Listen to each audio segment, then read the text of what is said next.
Well, here we are, week 3B, Thursday through Sunday.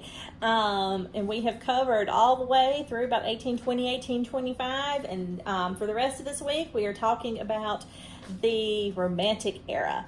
The Romantic era, they're in their feelings. They're all in their feelings. Goes from about 1820, 1825 to around 1900. The composers were all about expressing themselves and making sure they all had an individual voice, and people would be able to listen to it and know, oh, this is Schubert, oh, this is Schumann, this is Chopin, this is Wagner.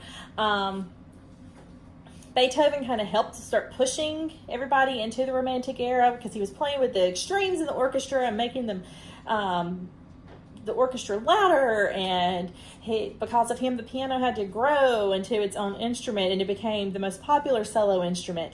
Franz Schubert was writing German lieder, German art songs based on poetry, and the singer has to take on the characteristic of the person they're portraying in the song. You had Frédéric Chopin, who moved from Poland to Paris, and he wrote strictly for the piano. He's known as the poet of the piano. When he moved to Paris, he brought a cup of soil with him from Poland, and then when he died really young, he was in his 30s of tuberculosis. Before they buried him in Paris with the cup of soil, they cut his heart out and they sent it back to Poland, and it is in a church in Warsaw, Poland.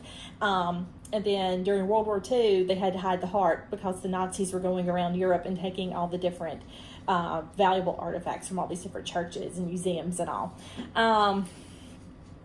Opera became really, really big during this time. You had Giuseppe Verdi and Giacomo Puccini. And then you had Richard Wagner, also in Germany, who was invented what we call the music drama. It's like an opera, but on steroids. It is loud. It is in your face. His best known music drama is a set of operas called The Ring Cycle, and it's based on the same stories and folklore that The Lord of the Rings is based on. During World War II, Hitler thought Wagner's music was the biggest, best German music there is, and we need to listen to Wagner all the time. So and they also shared a lot of the same views, and it's just messed up. But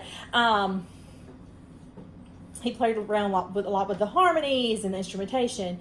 So things to remember about this era: they're pushing the limits. They are trying to create their own voice, and then they were all in their feelings. They were all in their feelings all the time. Assignments are about like always. You have your study guide. You have a SACS accreditation Romanticism quiz. Please use your book for that. You have a listening journal, but you also have an extra credit listening journal. You get to pick 2 more pieces and write about them and get extra credit. Who does not love extra credit? You have a discussion board about your musical taste, whether you think they changed or not, or if they ever will change. Then you have your Unit 5 test and your listening quiz. If you have any questions, please let me know, and I hope you have a good rest of the week.